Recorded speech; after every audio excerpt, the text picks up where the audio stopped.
Bonjour Mário Soares, ancien président du Portugal de 1986 à 1996, et il est peu dire que vous êtes une personnalité historique du Portugal, mais au-delà de l'Europe, que vous avez vraiment contribué à bâtir, bâti sur des valeurs, bâti sur une identité de démocratie. Ça a été tout le combat de votre vie.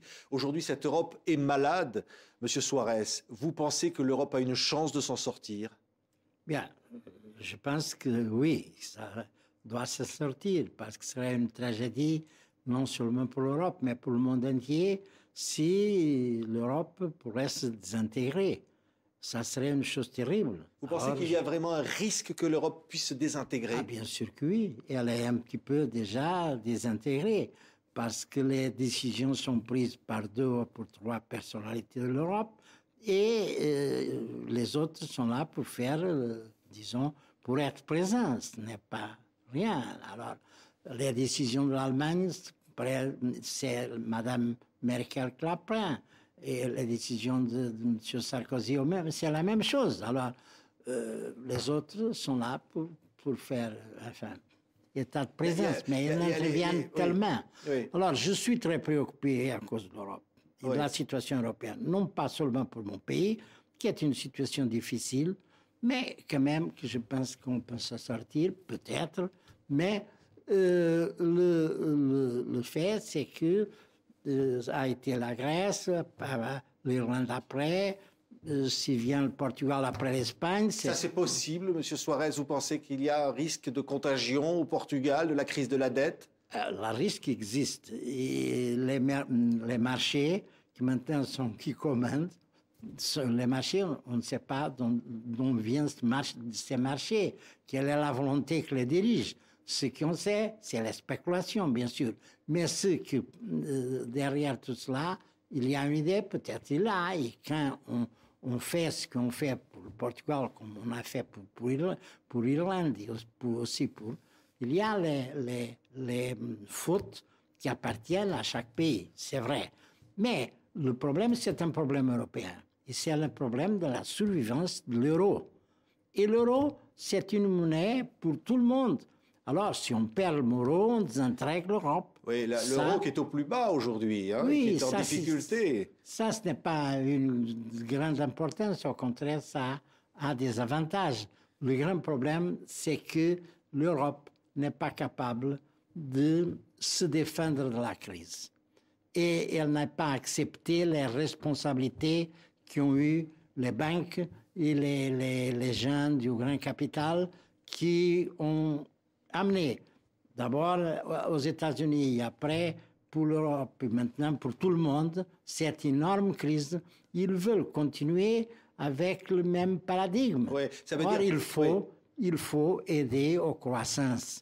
Il faut aider aux gens qui sont en chômage. Oui, mais là, on ne va pas dans ce sens. Il y a des plans d'austérité partout. Exactement. Au Portugal notamment, un plan d'austérité pour une réduction de la dette. C'est cela qui, à mon avis, est complètement contradictoire.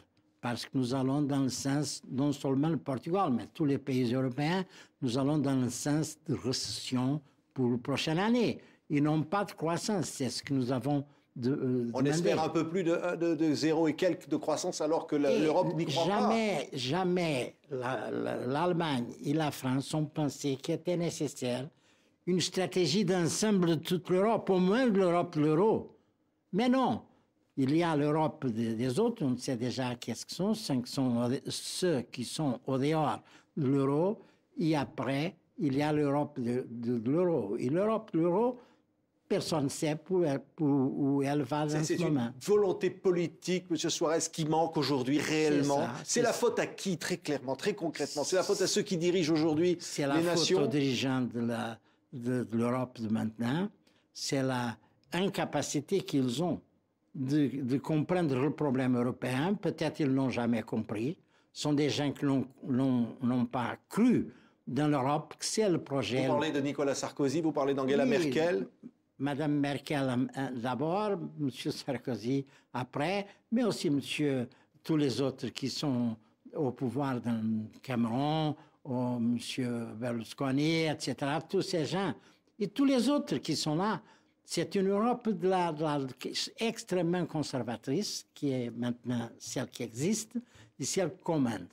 ils vont dans un mauvais sens, pour qu'ils vont dans un domaine qui est l'économicisme, sans une pensée sociale, sans une pensée ambientale, et c'est une conception politique pour l'Europe. Oui. Qu'est-ce que va être l'Europe de l'avenir?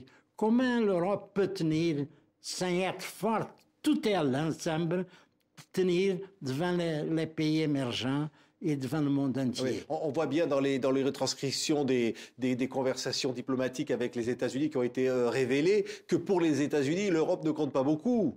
Bien sûr, ça se comprend. Parce que, en effet, ça s'est compris depuis le début, parce que les gens étaient plus proches de la pensée de M. Bush, fils, que de M. Obama. Et je regrette cela beaucoup, parce qu'Obama, c'est une personnalité exceptionnelle dans le monde d'aujourd'hui, il faut le reconnaître. Mais une Europe il veut la paix. Oui, mais M. Suarez, une Europe, au contraire de ce que vous avez toujours souhaité, une Europe qui se replie aujourd'hui, une Europe qui se replie sur elle-même. Il y a eu l'affaire des Roms en France, la Suisse qui est en dehors, mais qui a voté une loi pour expulser les étrangers. La question des Roms, c'est une honte pour la France, à mon avis. Je m'excuse, je suis francophone, je suis un grand ami de la France. Moi, je dois beaucoup à la France quand j'étais en exil ici, je ne peux pas oublier cela, mais c'est une honte.